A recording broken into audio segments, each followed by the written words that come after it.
हर रात जब आप अपने बिस्तर पर लेटते हैं, दिन भर की थकान के साथ आंखें बंद करते हैं, तो कुछ ही क्षणों बाद एक ऐसी प्रक्रिया शुरू होती है जिसे हम रोज अनुभव तो करते हैं, लेकिन कभी समझने की कोशिश नहीं करते। एक पल ऐसा आता है जब आप इस दुनिया से गायब हो जाते हैं।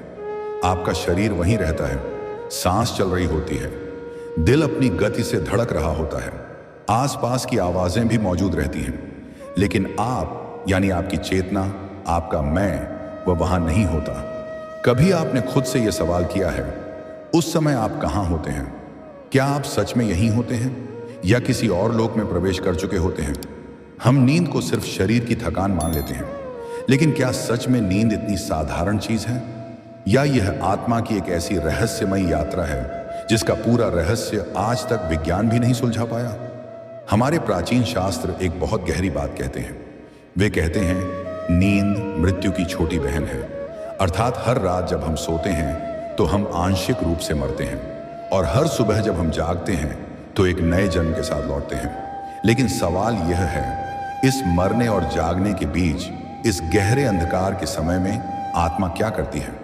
क्या वह शरीर के इस पिंजरे में ही बंद रहती है, या फिर वह उन लोगों की यात्रा पर निकल जाती है जो हमारी जागृत अवस्था से बहुत दूर है, बहुत अलग है और बहुत रहस्यमय है? आज हम इसी पर्दे के पीछे झांकने वाले हैं, उस रहस्य को समझने वाले हैं जो आपकी हर रात की नींद में छुपा हुआ है। गरुड़ पुराण और मांडूक्य उपनिषद इस विषय पर बहुत स्पष्ट और गहरा वर्णन करते हैं। इन ग्रंथों के अनुसार मनुष्य की चेतना की 3 अवस्थाएं होती हैं। पहली, जागृत अवस्था। यह वह स्थिति है जिसमें आप अभी हैं। आप मेरी आवाज सुन रहे हैं, दुनिया को देख रहे हैं, सोच रहे हैं, निर्णय ले रहे हैं।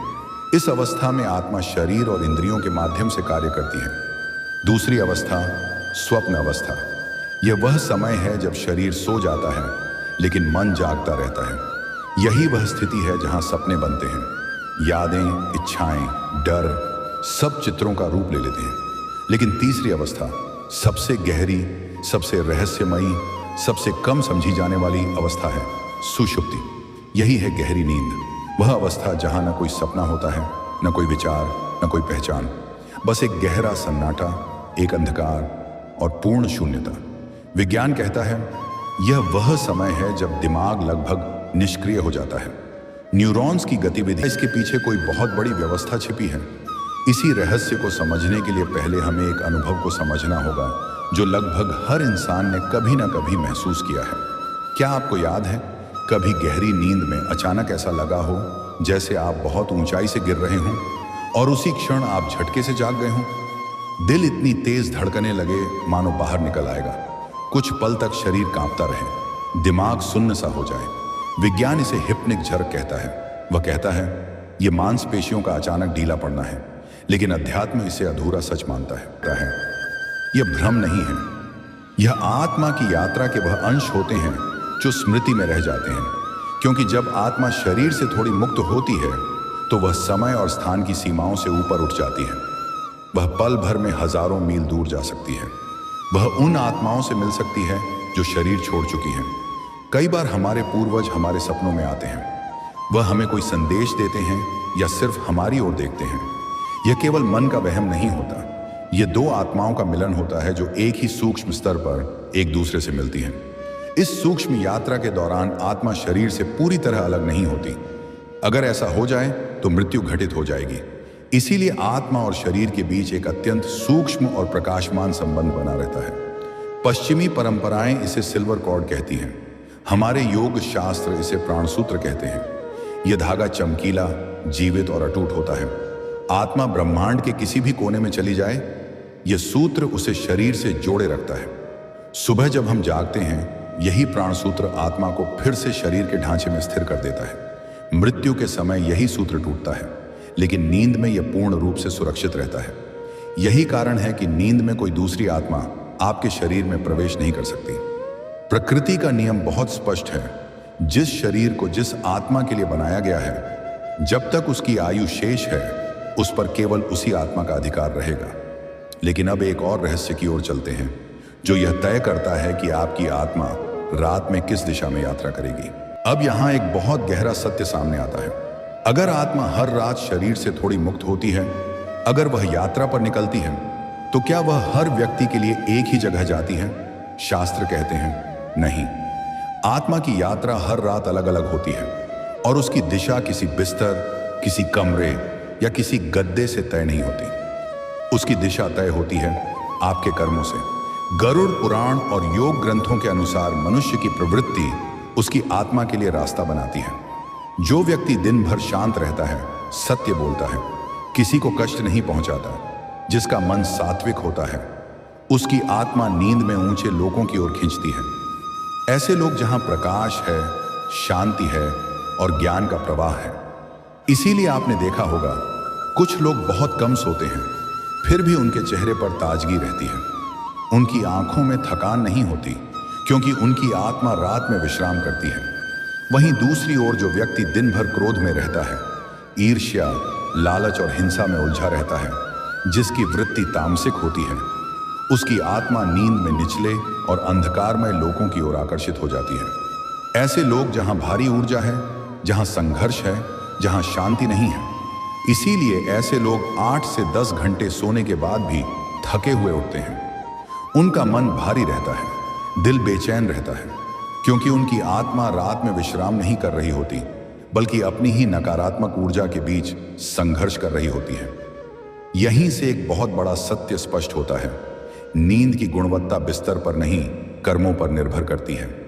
आपने यह भी महसूस किया होगा, जिस दिन आप बहुत खुश होते हैं, किसी की मदद करते हैं या कोई अच्छा कार्य करते हैं, उस दिन नींद बहुत गहरी आती है।